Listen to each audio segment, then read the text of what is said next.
Hey everyone, David Aragona and Craig Milkowski are taking a look at one of the few stakes races taking place on Saturday at Woodbine. Race 7 is the Grade 3 Belle Mahone, going a mile and a 16th on the Tapeta surface for the fillies and mares. And Craig, it's a pretty interesting field of 10 runners where Mark Casse, unsurprisingly, appears to have a pretty strong hand. Yeah, that's not unusual for him. That's a really nice card, and this is just one of the graded stakes races we're going to talk about. I'm really looking forward to it, and as we do more Woodbine races this year, I'm sure we're going to see more of Mark Casse. Yeah, you see a couple of those Casse trainees, the number 5 solo album and the number 9 Forever Dixie, actually listed as the close second and third choices on the morning line. The number 7 Millie Girl is the slight morning line favorite at 5-2, which makes some sense. She won a couple of graded stakes races, routing on the Tapeta towards the end of last year, coming back off a layoff. And Craig, I think layoffs are one of the big question marks in this race because so many of these contenders are coming off those longer breaks. So it's a bit of a guessing game as to who's going to be ready coming off the freshening. It is, and that's one of the things you have to deal with in early season Woodbine because a lot of these horses just lay off over the winter. They don't venture out. Some do, as we'll see as we go through the PPs, but it's something where I think it's a good idea to kind of dig into these horses' history, see how they do off of layoffs, and how the trainer does as well. Let's take a look at the Timeform US pace projector before we get to the main contenders. And Craig, there's no flag showing up indicating that this is a situation favoring frontrunners. But when I go through this field, I don't see that much confirmed speed signed on. There are plenty of horses with tactical speed, like the number 6, Fashionably Fab, who's more of a stalking type. Same thing for the number 10, Metaphysical. On occasion, we've seen the number 5 solo album go to the front, but she can be a bit of a wild card where sometimes she's leading, sometimes she's last early. Typically, she runs her good races when she's forward, but it does add a little bit of uncertainty to this pace projector. It does. And I think the only reason that the favors early flag doesn't show up on here is because of the field size. I think it just nudged it over that algorithm barrier that restricts the flag. If we got a scratch or two in here, I do think it would appear. And I agree with you. I don't think there is a whole lot of speed. And you mentioned the 5 solo album. Given her last race, I think she's a real question mark as to what kind of form she's in. And we'll talk about her in depth later, but I think that's going to be a big influence on how the pace plays out. You will note on the pace projector the number 7, Millie Girl, that morning line favorite, does get the LP flag, indicating that she has the highest Timeform US late pace rating in this field, if the pace does indeed come apart. Let's go through this group in post position order, beginning with the number 1, Tito's Calling. Craig, she won the Wonder Where last year when she was a 3-year-old against her own gender. That a race restricted to horses foaled in Canada, and she ran well to win that day pretty decisively, but not really sure what she was beating in terms of quality. You kind of see that in the Timeform US race rating box, just a 98 for that race back in September. Since then, she's lost 4 in a row. She's picked up some minor awards, was no match for Fashionably Fab, who she'll face again here a couple of times towards the end of last year. At least the positive with her is she got in a prep race last time. Yeah, she had that prep race. The race rating for this race is a 112, and you know she's never really run in a race this strong before. But I guess the one upside you could say is she is just a 4-year-old making her second start. So she did run some triple-digit figures, so maybe she has some improvement in her. The number 2 is Saratoga Vision, who figures to be another long shot in this race. Did get the job done when turned back to 7 furlongs too back at Woodbine, but that was all the way back in August of last year. She's coming off a September layoff. You see she was actually a vet scratch in May. That's noted at the top of her Timeform US running lines. She's tried graded stakes company a few times in the past, Craig, and in all of those attempts has just been a notch below the main players. Right. Unlike Tito's Calling, I mean, she's a 7-year-old. She's never run near the race rating level, and she's had several chances, as you say. So she would be quite a reach for me to land on her.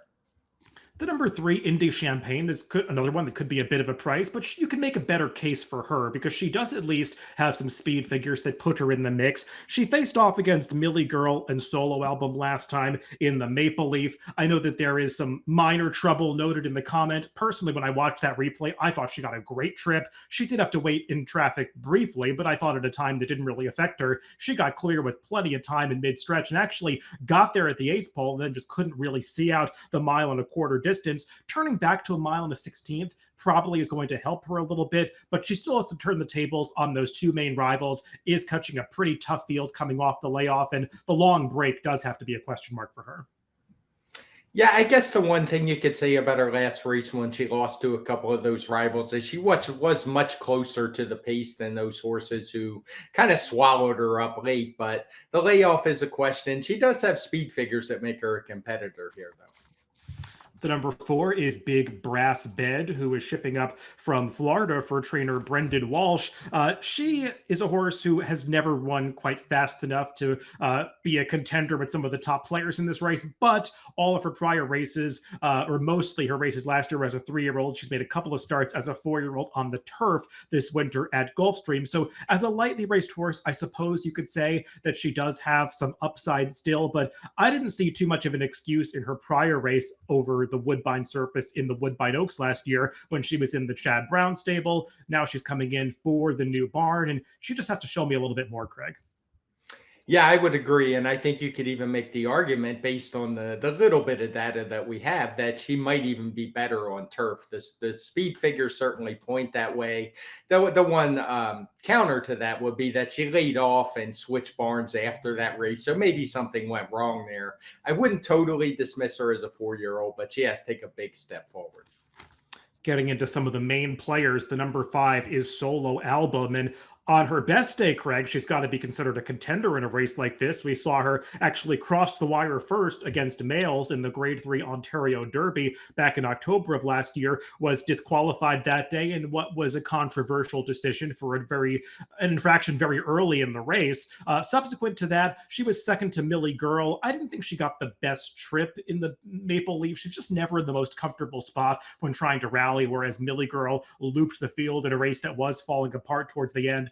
But Craig, what are we supposed to make of her return race at Gulfstream, where she just kind of walked out of the starting gate, was never in the mix, basically eased from a long way out? She's done that before on the turf at Saratoga last summer. I mean, you could use the soft turf condition as the excuse that day, but again, threw in a real clunker. She can be pretty inconsistent at times. Yes, very much so. I went and watched that race a few times as best you can because there's a lot of time when she's not actually in the screen, just trying to see if I could find something that went wrong. And it's just not there. I guess it's a good sign that she's coming back in just over 2 months, but she's not going to offer much value. And that's where the decision lies. How much stock there, how much are you willing to just put a line through that? Personally, that'd be a stretch for me at a horse that's going to take quite a bit of money. The one positive thing you could say about Solo Album is that she has shown up in all of her starts over the Woodbine synthetic. If you count that Ontario Derby as a win, she's crossed the wire in the exacta in 6 of 7 starts over the Woodbine Tapeta. The number 6 is Fashionably Fab. We'll take a look at her most recent start when she won the La Prevoyante to end her 3-year-old campaign. A decisive winner this day by 2.5 lengths, beating today's rival Tito's Calling, who she actually defeated twice in a row towards the end of last year. Also impressive winner of her prior race in November. She got really good towards the end of last season, Craig, but she was doing well in those Ontario Sire Stakes. I think that was slightly lesser company, and the Time Formulas race ratings would suggest that she is stepping up in class. We'll see if she can get back to that good form coming off the layoff.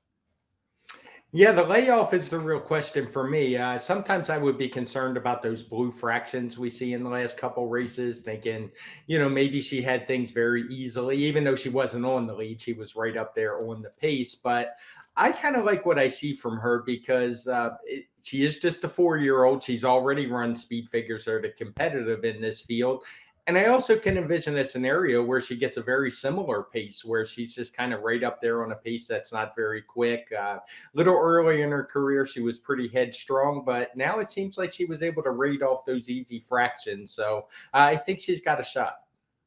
I will note that her regular rider, Patrick Husbands, is hopping off her to ride Forever Dixie for Mark Casse in this spot, and a 5-pound apprentice jockey who obviously can't race with the apprentice will be taking over on Fashionably Fab. The number 7 is Millie Girl. We'll take a look at her last victory when she won the Maple Leaf over Solo Album and Indy Champagne. We already talked about this race for those rivals, Greg, and you could see Millie Girl just stayed out in the center of the course, looped the field. There was plenty of pace to close into in this race. race, and she's just able to mow them down, not having any trouble getting the 10 furlong distance this day. The connections were so encouraged by the way she handled the distance, they actually tried stretching her all the way out to 1.5 miles against males in that stamina test, the valedictory, towards the end of last year. Didn't run that badly in that race, just didn't really see out the trip. Now she's cutting back to a more appropriate 1.16 off the layoff, and she did get into pretty good form last year, Craig, so I get anybody who regards her as the horse to beat.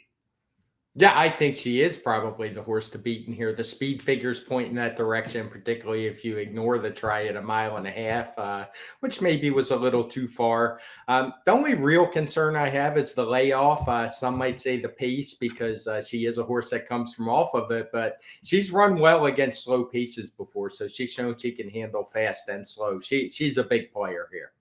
Yeah, maybe a little concerned about the running style in her last few races because she does launch from way back. We'll see how much pace does develop in this race. The number 8 is Witch Hazel, and she is a horse who's won 2 of her last 3 starts. However, when she tried Stakes Company 2 back in the Ontario Damsel, was no match for Forever Dixie and Solo Album, was visually impressive winning her last race, but did so against lesser company, just getting another class test coming off the layoff.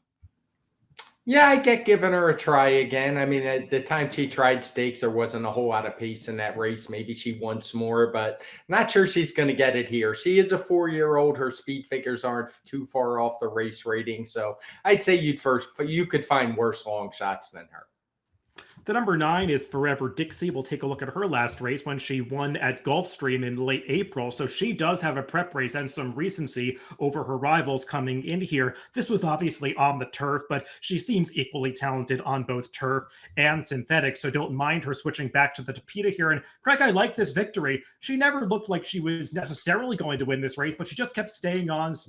And you could see she's this big, long striding daughter of Quality Road and was just able to gut it out over her rivals last time. Earned a strong 1:14 time form US speed figure for that race, which nearly gets back to the best that she ran when winning the Ontario Damsel over rival Solo Album 3 back. She didn't run as well behind Solo Album in that Ontario Derby, but you see that red color-coded race rating box in the time form USPPs. That indicates that it was a speed favoring track that day. That Ontario Derby definitely played towards horses that were forward. So I'm not going to be too hard on her for that effort, Craig.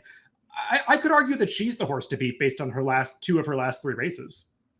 Yeah, you could definitely make that argument. And she also went to the bench after that try in the Ontario Derby, so maybe something was a little amiss there.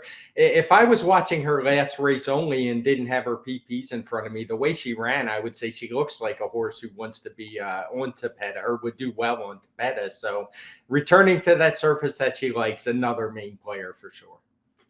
And then rounding out the field is the number 10, Metaphysical, another horse who's gotten in a recent prep, just won in the middle of May at Woodbine coming off the layoff for a new barn. She was actually purchased at auction for $240,000 at Keeneland November last year and rewarded the new connections with this victory here. First time out for them, was beating a lesser field this day against Optional Claiming Company, Craig, but the second place finisher Ready for Shirl. She was a impressive debut winner at Keeneland just prior to this, took a lot of money in this race, so credit to Metaphysical for beating that rival. And while she's run speed figures that are a notch below some of the main contenders in here, almost all of those numbers that you see are from her 3-year-old season. I like the versatility that she's shown running well on both dirt and turf, and then most recently synthetic last time, so she seems to handle any kind of situation, and she's got that tactical speed that should allow her to get forward from the outside post. Yeah, she's 2 for 2 on the synthetic. I almost wonder if that was part of the plan when she was purchased for $240,000. Given the big purses that they're able to run for at Woodbine, that's where she showed up. She already took down a big allowance purse, and stretching out here, she certainly looks like she has a shot. And I think the pace projector points to that as well. We have her shown on the lead. Not sure if she'll outrun Fabulously or Fashionably Fab. I could see either one of those, but it'll probably be both of them setting a comfortable pace up front. Well, let's throw up our picks for this Belle Mahone, Craig, and going in slightly different directions here. I view the number 9, Forever Dixie, as the horse to beat, and I was kind of almost expecting her to be the morning line favorite. We'll see how they ultimately bet this race, and I would have put her on top if I thought she was going to be 7-2, but I think they're going to bet her down a little bit more than that. I went for the number 10, Metaphysical, hoping she drifts up a little bit from that 6-1 morning line. I know she's run a little slower than some of these, but like we just said, seems to handle the Tapeta, and I think she might have a good trip coming to her. I know you don't disagree about that one. No, I really put a lot of stock in the pace projector for this race, and that's where my selections came from. I went with Fashionably Fab on top, thinking she'll be a price, but I could see your horse Metaphysical just as well. And that's why I kind of went away from the closers, even the 9 here. I just think this race is going to be controlled on the front end. Well, it's the number 6, Fashionably Fab for Craig, at the number 10, Metaphysical for me, and race 7 at Woodbine on Saturday, the Grade 3 Belle Mahone. Good luck if you're playing the races this weekend.